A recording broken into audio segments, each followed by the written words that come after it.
Alright, well the space of my shitty phone cut out last time, but here we are again with Biofreaks made by Midway. So in the 90s, Mortal Kombat was big. Midway had to think to themselves, the only thing we know is how to make things edgy and bloody and violent. And enter the Biofreaks. And Freaks is an acronym for something I don't care to remember, but listen to this cringy ass shit. The future is now.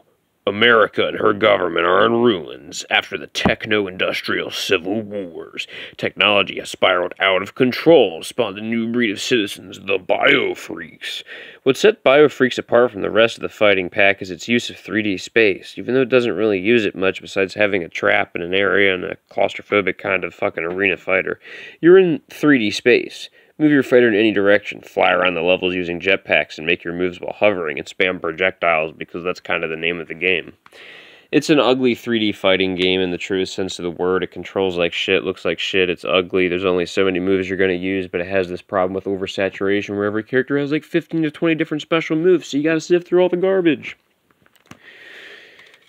Versus, it's just called Versus. I only have a loose disc. It's just called Versus, though, I swear. Versus. It's a 3D fighting game. Kind of plays like a mixture between, like, Tekken and... I've heard Rival Schools, though I don't own Rival Schools. And I used to own some Tekkens on PS1, but I don't have them. But it plays, like, a bit smoother than Tekken, in my honest opinion. This game is unironically good despite having a generic name. You pick from, like, these different, like, street gangs of sorts with different stereotypes, depending, most of them being like different Asian stereotypes of like a schoolgirl and stuff like that. But there is this one dude named like Slim Daddy that's like this pimp that wears purple. That's kind of fucking cool. I have to plug my cell phone in because it's about to die. I have Battle Arena Toshinden 2. I said in the last video what I thought about Battle Arena Toshinden 1. It's kind of like Bad Soul Calibur that looks a lot uglier even for the time. This is just the first game but more. So like, if you like the first one, there you go. This is one of the worst fighting games of all fucking time. This is the worst fighting game I have ever fucking played. Advanced Dungeons & Dragons Iron and Blood Warriors of Ravenloft is an abysmal fucking 3D fighting game based off the D&D side of fighting. The dark side of 3D fighting, and not for the reasons it's trying to tell you. If you don't want to take my word for it, look it up. It's gross, it plays disgusting, it has a horrible fucking wall that you just bounce off of. The camera's abysmal.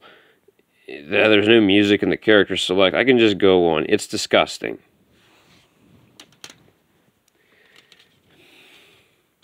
The Unholy War. Kind of a mediocre mix between a strategy and a one-on-one arena fighter, but there's a lot of fighting involved where you have two different units that go against each other, and they usually have 3 to 4 different attacks, and you kind of maneuver around the arena. There's like these ancient technology people that come to harvest this place from these old magic people, and what side do you like, technology or magic? There's Gex, so you know who it's made by. It's the only Crystal Dynamics game I've actually ever liked, so take for that what you will. Neo Geo Battle Coliseum is really fucking cool, and it shows that SNK can do sometimes a cooler crossover collection than Capcom can. It uses King of Fighters characters, Samurai Showdown characters. It has some Metal Slug representatives as well, among various other things. I don't really know the plot of what's going on. There's this tower, and there's a bunch of people, but like... I haven't played a lot of King of Fighters games, but I do enjoy this. It kind of has like this dash system for your combos. I play as this guy named Tung Fu Roo, who fights kind of like this Master Roshi type dude from, Master Roshi from Dragon Ball. I play as a mix of him and usually one of the sword dudes like Kaede or Haomaru, because I like to have a solid neutral. And anybody from Samurai Shodown just has pretty good neutral. I have the Art of Fighting anthology, or as I like to call it, the Fart of Fighting anthology, because, well, I mean, I'm like a fucking child. Art of Fighting is, it was around during the time of Street Fighter. It's not bad, it's its own thing.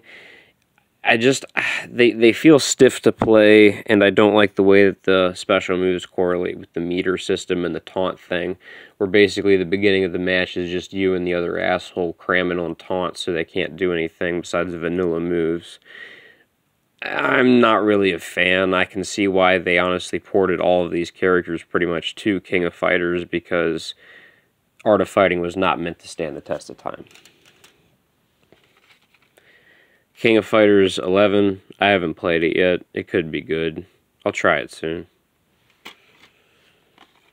This is one of the best video games ever made. I can't afford an American copy, but I can bumble through Japanese menus well enough to unlock what I need and play it. This is JoJo's Bizarre Adventure, Heritage for the Future. It's just an this is a Japanese version. This is just an amazing fucking fighting game. It's beautiful. It plays good. I'm not even really that much of a JoJo fan. I mean, I like it, but I've only seen the first 2 seasons. But aside from that, I mean, there's not enough pictures to do the justice, but it has this beautiful fucking, like, manga/anime art style to the game. The game plays smoothly. The game's fun. It's highly competitive. I'm not necessarily great at it, but I love playing some Whole Horse and Mariah. The game's fucking beautiful. Soul Edge is a good old classic. It's where Soul Calibur got its start. It's Soul Calibur for Soul Calibur. It still holds up today. Game looks a little